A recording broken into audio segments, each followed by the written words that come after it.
சாய் நமகன். ஓம் சிவமகா வாழை சித்த திருவடிகள் பற்றி நல் உயர் கணங்களை எல்லாம் தம் உயிரோடு இணைந்த கணங்களாய் யுகமாற்றம் என்ற ஒரு மாற்றத்திற்காக இணைத்து வைத்து ஒரு பணியாய் செய்கின்ற சித்தனே, அப்பணியே உயர் பணியாய் இப்பிரபஞ்சமதில் இதுவரை செய்யப்பட்ட பணிகளில் உயர்மகா பணியாய் இருக்கின்ற யுகமாற்ற பணிதனை செய்கின்ற சிவமகா வாழை சித்தனே, வாழ்த்துகின்றோம். வாழ்த்த வந்து அமர்ந்திருக்கின்றோம். சாயா வனம் என அழைக்கப்படுகின்ற தலத்தில் சாயா வன ஈஸ்வரனோடு அமர்ந்திருக்கின்ற கோஷாம்பாள் என்று அழைக்கப்படுகின்ற தேவியாய் உம்மை வாழ்த்த அகமகிழ்ந்து வந்தமர்ந்திருக்கின்றோம் சித்தனை. காலத்தினால் ஒவ்வொருவருக்கும் பல நிலைகள் உணர்த்தப்படுகின்றன. அதேபோல் காலம் பல பக்குவ நிலைகளை பலருக்கு கொடுக்கும். அந்நிலை எவ்வாறு, அந்நிலையினால் கிடைக்கும் பயன் எத்தகையதாக இருக்கும் என்றால், நிச்சயமாக எரியும் நெருப்பது இருக்கின்றது. அந்நெருப்பை விட ஒரு தீய நிலை அல்லது அந்நெருப்பை விட ஒரு பெரிய உருவம் கொண்ட ஒரு மனிதன் ஒரு சிறிய தீப்பந்தத்திற்கு முன்பு ஒரு மனிதன் நின்றானால் நிச்சயமாக தீப்பந்தத்தின் ஒளியின் மூலமாக அவனுக்கு சாயா என்கின்ற நிழலானது தோன்றுவது நிச்சயம். ஆனால் அத்தீப்பந்தமானது அம்மனிதனை விட உயர் பெரும் பந்தமாக அம்மனிதன் அளவிற்கே ஒரு உயர் பெரும் பந்தம் அது எரியுமாயின் நிச்சயமாக அவன் நிழல் கூட பின்பு விழாத அளவிற்கு பெரும் நிலை கொண்ட வெளிச்சமானது அதிலிருந்து வெளிப்படும். அந்நிலை அதுபோல்தான் நிச்சயமாக இன்று வாழை சித்தன் என்ற பெரும் ஜோதியது இப்பிரபஞ்சத்தில் உருவாகி கொண்டிருக்கின்றது. அதனுடைய வெளிச்சமானது அண்ட சராசரங்களை தாண்டியும் உமிழப்பட்டு கொண்டிருக்கின்றது. இந்நிலையின் மூலமாக இவ்வொளியில் முதலில் வருபவர்களுடைய நிழலானது பெரிதாக வலுவான நிழலாக தெரியும். பின்பு அருகில் அவ்வாழை சித்தன் என்ற பெரும் நெருப்பின் அருகில் அம்மனிதர்களோ அத்தேவ சித்தகணங்களோ வருகின்ற பொழுது அவர்களுக்குள்ளும் அறியாமல் இருக்கின்ற நிலைகளெல்லாம் களையப்பட்டு அறியப்பட்டு அறிந்து எரியப்பட்டு அவையாவும் அவையே அளிக்கின்ற நிலையாக மாறி நின்று வாழை சித்தன் ஜோதியை நெருங்க நெருங்க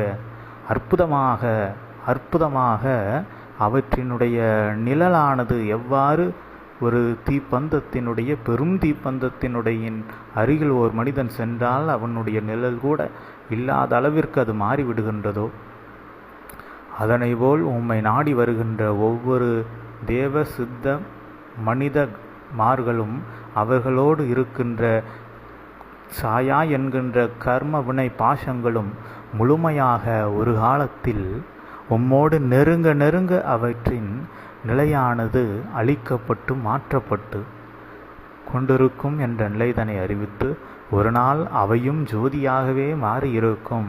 வாழை சித்தன் ஜோதியோடு இணைந்த ஒரு வாழை சித்தன் ஜோதியாக அவர்களுடைய ஆன்மா ஆனது மாறியிருக்கும் சித்தனை.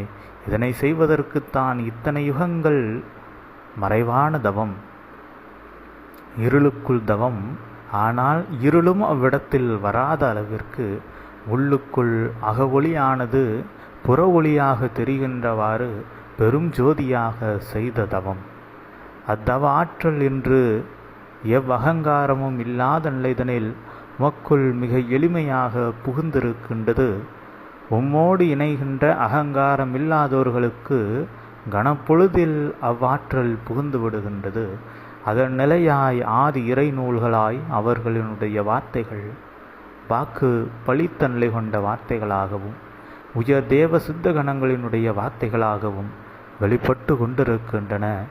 இந்நிலையும் உயர்கின்ற பொழுது இத்தன்மை எமக்கு கிடைத்து விட்டது. சித்தனோடு இணைந்த நிலையோடு இத்தோடு நின்று விடாது.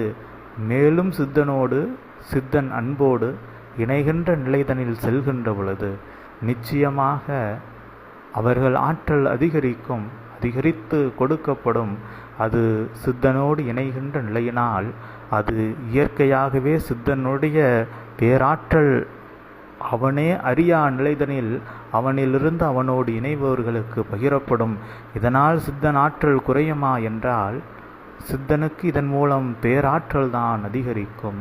எவ்வாறு ஒரு பெரும் பந்தத்தோடு வேறொரு நிலை கொண்ட எரியும் பொருளானது சேர்கின்ற பொழுது அப்பந்தத்தின் ஒளி மீண்டும் அதனோடு இறைந்து அதிகரிக்கின்ற நிலையதுபோல் நிச்சயமாக வாழைச்சித்தனோடு சேர்கின்ற ஒவ்வொரு சீடர்களும் இணைய இணைய சித்தனின் ஒளி அதிகரிக்குமே தவிர ஒளி குன்றாது. நிச்சயம் இதுவரை சபையில் சித்தனுடைய ஒளி குன்றியதில்லை.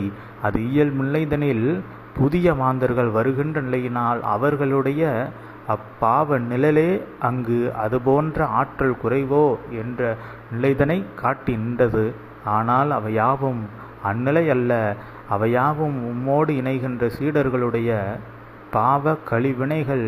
அவையாவும் உம்மோடு அவர்கள் மீண்டும் அதிகமாக நெருங்க நெருங்க அழிக்கப்பட்டு அகற்றப்பட்டு உயர்நிலை கொண்டவர்களாக மாற்றப்பட்டு ஒரு காலத்தில் அவர்கள் நீயாகவே மாறி நிற்கின்ற அத்தருணம் அது நிகழும். அந்நிலையை தான் செய்ய சிவமும் கருணை கொண்டு அப்பணிதனை உம்வடிவிலிருந்து செய்து கொண்டிருக்கின்றார்.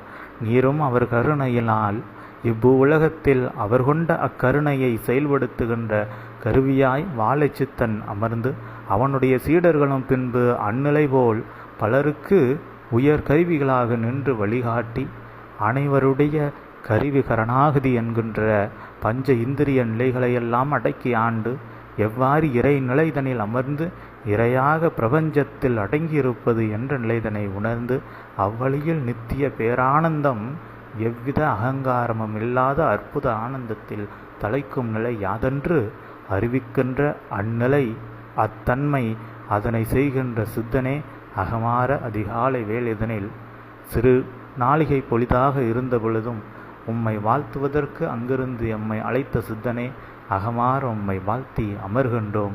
இனி வருங்காலங்களில் அற்புதமான பல நிகழ்வுகள் சிவசபையில் உம்மாற்றலின் மூலம் நிகழ்த்தப்படும். உம்மாற்றலும் பேராற்றலாக உயர்ந்து நிற்கப் போகின்ற நிலைதனை அறிவித்து அகமகிழ்ந்து அமர்கின்றோம். ஓம் அகதீஷாய நமः. ஓம் சிவ மகாமாலை சித்தத்தை பற்றி